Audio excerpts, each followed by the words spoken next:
अच्छा, ऐसा धोखा हमारे साथ किया, भोगोगे तुम। ये जो निकलता है ना भोगोगे, ये अकाट्य होता है। क्योंकि किसी का भी हृदय, मान लो किसी भी जीव जंतु को आप कष्ट दें और उसका हृदय आह भर जाए, तो वो आह वज्र की लीक है, तुम्हें भोगना पड़ेगा। वो आह किसी की ना लेना जिंदगी।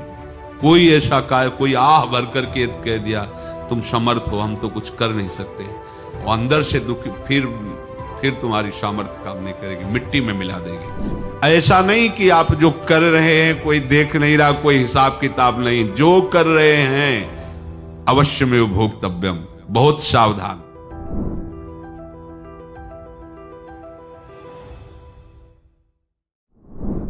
जीव स्वयं नित्य निरंतर कर्मों के जाल को रच रहा है और अपने आप को बांध रहा है। आपको मुक्त होना है, बंधना नहीं है। जीव का जन्म कर्मों के अनुबंध से होता है, कर्मों के बंधन से होता है, और उसको अपना ऋण चुकाना होता है। कर्मानुबंध ये बहुत सूक्ष्म विषय है। जैसे आप जिस परिवार में जन्म लिए हैं, तो उस परिवार के लोगों से आपका ऋण है, इसलिए उसी परिवार में आप आए हैं। और ऋणानुबंध, उसको बिना चुकाए या बिना वसूल किए आप वहां से जाएंगे नहीं। आपको लेना है तो वसूल करना है, और देना है तो चुकाना है। ये पूर्व के जन्मों से निश्चित किया गया है। जैसे किसी के यहां पुत्र हुआ, जन्म से ही पैसा खर्चा शुरू हुआ, जो बड़ा हुआ तो उद्दंडता के द्वारा मार पूरे परिवार को क्लेश पर क्लेश देता चला जा रहा है। ये तुम्हारे कर्म का फल है। या ऐसे शक्तिहीन बुद्धिहीन ऐसे पागल पूरे जीवन सेवा करो, तुमसे अपना हिसाब चुकाने के लिए वो आया है। अब परिवार के जो सदस्य जुड़े आके, मतलब पत्नी आते ही पूरी हृदय में आनंद, परिवार में आनंद, और जीवन भर वो आनंद ही सुख देने के लिए उसका जन्म हुआ। वो अपना ऋणानुबंध मुक्त, और आते ही भयंकर क्लेश खड़ा कर दिया, बीच में दीवाल और झगड़ा वैसा, फिर अतरे दिन मारपीट शुरू, कलह अशांति, पूरा जीवन नरक हिसाब करने आए। यहां ऋण चुकाए बिना कोई जा नहीं सकता, ऋण चुकाना पड़ेगा। किसी का ऋण वसूल करना है तो किसी को ऋण चुकाना है, दोनों काम करने होते हैं। अनेक जन्मों में अनेक लोगों के साथ हमने जो बर्ताव किए हैं, अच्छे या बुरे, वो होंगे। अब किसी आदमी को हम जानते नहीं, अचानक मिला, अचानक टक्कर लगा और मार पीट गाली गुप्ता सब कर दिया, चुपचाप सह लो। क्यों? ये आपका हिसाब है, पूर्व का हिसाब। हमारा उससे कोई द्वेष नहीं, कोई संकल्प नहीं। अचानक घटना घटी और हमसे द्वेष करने लगा, हमें पीटने लगा, हमें गालियां दे, ये हिसाब है, चुपचाप सह जाओ। अपने घर का भाई ही भारी दुश्मन बन गया और क्लेश दे, हिसाब है।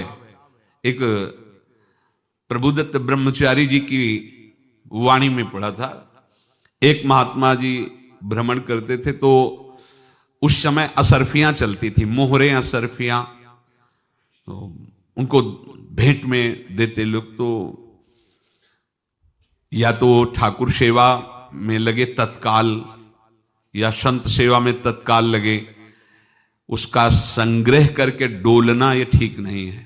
बैरागी के लिए सिद्धांत में ये ठीक नहीं है।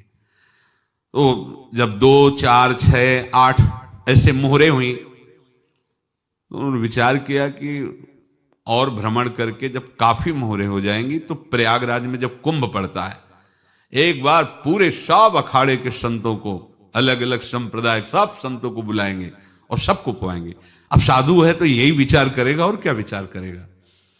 तो उन्होंने ऐसे डंडा बनवाया, बेंत, जो ऊपर से चूड़ीदार और भीतर पोला, और मोहरे उसमें डालते गए। और भ्रमण, जहां जहां श्रद्धालु भगत थे सबके यहां जाना और इच्छा रखना कि एक मोहर तो दे दे दक्षिणा में। कामना कोई भी हो वो बांधती ही है, ध्यान रखना। इसीलिए प्रभु जो चाहे वो करे, अपनी चाह नहीं रखनी चाहिए, अपनी चाह प्रभु की चाह में मिला देनी चाहिए। धीरे धीरे वो छड़ी भर गई। भ्रमण करने वाले महात्मा चूड़ी लगाई, इंतजार करते रहे। जब प्रयाग का कुंभ पड़ा तो चले। तो रास्ते में एक गांव में पूछा जाता है, जैसे कहीं रुको कि कोई श्रद्धालु ऐसा है जो संत सेवी है। तो कुछ लोगों ने बताया, हाँ एक परिवार है बहुत संत सेवी है और आपको मिलाते हैं उनसे। आइए महाराज, घर में रुका, खूब अच्छा हलवा पूड़ी पवाया और जो घर के मालिक थे चरण दबाए। चरण दबाते दबाते उनकी दृष्टि पड़ी उस डंडे पे। इतना मोटा और ऊपर से कुछ चूड़ी सी भी नजर आ रही, इस डंडे में तो कोई रहस्य है ही है।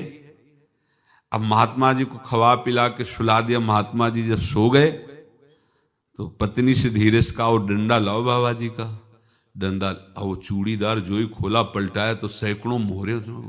ऐसे संत रोज पधारे भगवान, तुम आनंद हो जाए फिर क्या। पत्नी से कहा, नाप के कंकड़ लाओ। वो तो महात्मा जी तो खाए खीर पूड़ी, आराम से सो रहे। रात में पूरी प्लानिंग करके उसमें कंकड़ भर के चूड़ी लगाकर सिराने रख दिया, सारी मोहरें हटा ली। महात्मा जी आराम से छड़ी उठाए तो वजन पक्का। वैसे बड़े लोग चतुर होते हैं, पर ये नहीं जानते कि कर्म कितना भयानक होता है। और उनकी कोई संतान नहीं थी, पर धन में इतना प्रेम उनको था। बहुत सावधान। साधु महात्माओं के पास जो अर्थ है, गृहस्थी अगर आता वहीं से है, पर अगर उसको जोर जबरदस्ती या किसी छल कपट से, तो वो उसका विनाश ही करता है। आज तक का प्रमाण है। अब उनको ये भाव पता नहीं होगा, या पता होगा तो लोभ के कारण वो उसको मान नहीं पाए होंगे। महात्मा जी गए प्रयाग में, किसी अखाड़े पर रुके और वहां प्रार्थना की कि कल जो है संपूर्ण अखाड़ों का निमंत्रण किया जाए और सब संतों को भोग पवाया जाए और उनको दक्षिणा भी दी जाए। महंत ने सोचा कि बहुत बड़ा है तो उत्सव है, क्योंकि प्रयाग में कितने हजारों संत महात्मा सब। तो उनका महाराज बोरों इसमें चीनी और टीनों घी लगेगा, सब व्यवस्था। बोले आप मंगाइए, एक एक हिसाब हम करेंगे, हमारे पास सब व्यवस्था है। बोले कुछ तो पहले दे दो, वो इकट्ठे देंगे हम। उनको था कि अगर हम छड़ी खोला और दो चार मोहरे दी, किसी को पता लग गया तो गड़बड़ हो सकती। बोले हम भंडारे के समय आखिरी में सब कुछ आपको दे देंगे। ठीक है। वो अपने पास से पैसे लगाकर खूब जितना सामग्री सब लाए, लाखों की, और सब संतों को निमंत्रण कर दिया। संत जन निमंत्रित हो गए, भंडारा बन रहा है। तब वहां के महंत है और उनका देखो भंडारा भी बन रहा है, संतों को निमंत्रण। अब आप अर्थ की व्यवस्था कीजिए, क्योंकि इतनी बड़ी हमारी सामर्थ्य नहीं थी जितना हमने किसी तरह हमने व्यवस्था की। अब मुझे अर्थ चाहिए, तभी आगे की व्यवस्था बढ़ेगी। संतों को दक्षिणा देंगे और जिनसे अर्थ लिया उनको दे। देखो रसोई बन गई है सब। उनका छत में विश्वास नहीं तो ये अभी चूड़ी खोली। उनको तो था ना कि मोहरे हैं, कंकड़। तो अब जैसे कितना उनको सदमा लगा होगा। हजारों संतों का निमंत्रण, रसोई बन, मतलब संत हो के छल कपट। तो उनका महाराज आपने तो हमारा नाश कर दिया, जो महंत थे। अब बताओ रसोई बन गई, संत निमंत्रित हो गए और आप ये कंकड़ दिखा रहे हैं हमको। आपने तो हमें बर्बाद कर दिया। हमारी इतनी सामर्थ्य नहीं थी, आप पहले बता देते। संत होकर ऐसा छल कपट। अब वो बोले तो क्या बोले, क्योंकि उनको पता था कि मोहरे हैं इसमें। अंदर से उनका चिंतन गया उसी सेठ के पास, अच्छा ऐसा धोखा हमारे साथ किया, भोगोगे तुम। ये जो निकलता है ना भोगोगे, ये अकाट्य होता है। क्योंकि किसी का भी हृदय, मान लो किसी भी जीव जंतु को आप कष्ट दें और उसका हृदय आह भर जाए, तो वो आह वज्र की लीक है, तुम्हें भोगना पड़ेगा। वो देखो भीष्म जी को भोगना पड़ रहा है ना।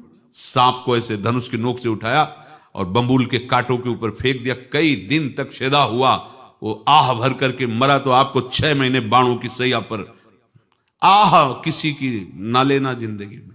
कोई ऐसा कोई आह भर करके कह दिया तुम समर्थ हो, हम तो कुछ कर नहीं सकते, और अंदर से दुखी, फिर तुम्हारी सामर्थ्य काम नहीं करेगी, मिट्टी में मिला देगी। फिर ये तो संत थे और भगवत आराधना के लिए, संत आराधना के लिए ही ऐसा किए हुए थे। अब इनका कैसे मुंह दिखाएं, अब क्या करें। सुबह संत जन आएंगे, सबके बीच में हमारी कि देखो इन्होंने, अब क्या करें।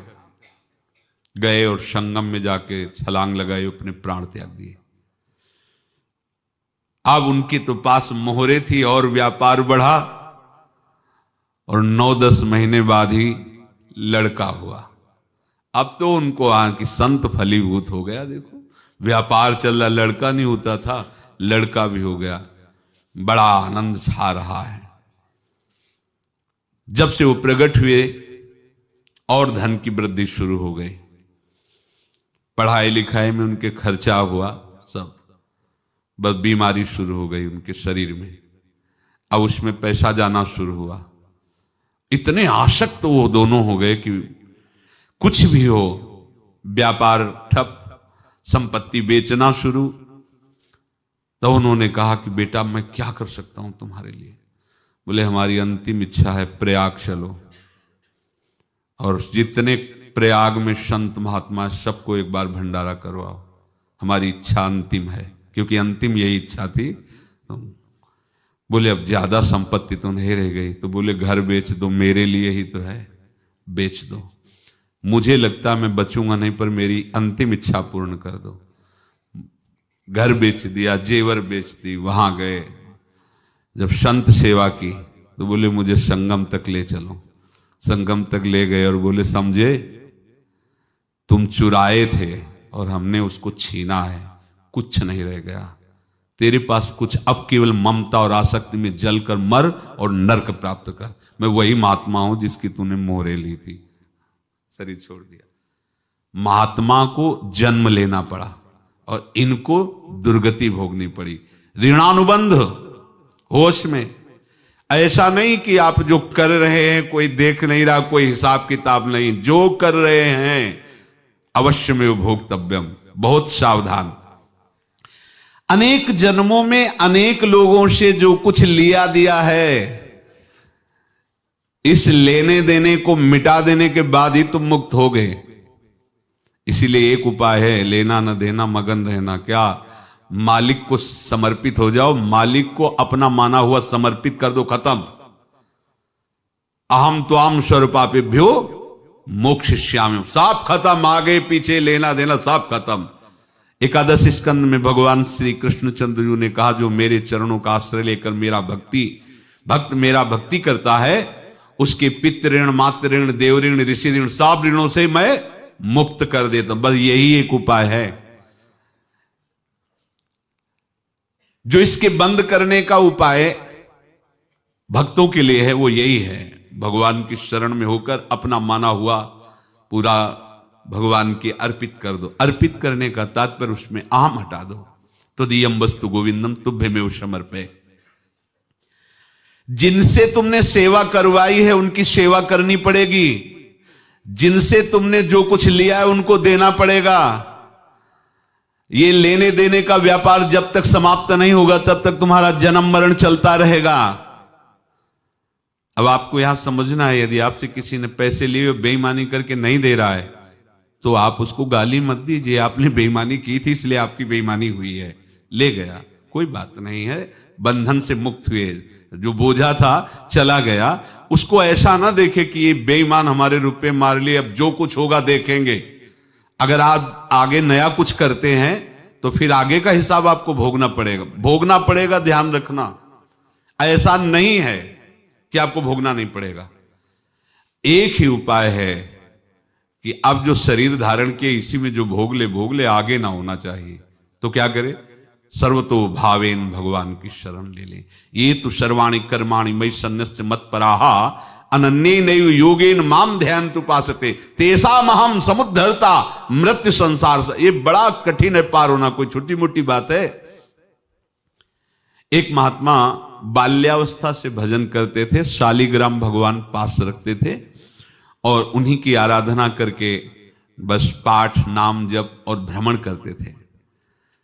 यौवन अवस्था थी, गंगा जी के किनारे अपने ठाकुर को विराजमान करके स्नान करने के लिए कपड़ा ही उतार रहे थे कि 90 लोग आ गए, भाला तलवार सब ले, मारो मारो इसको मारो, घेर लिया।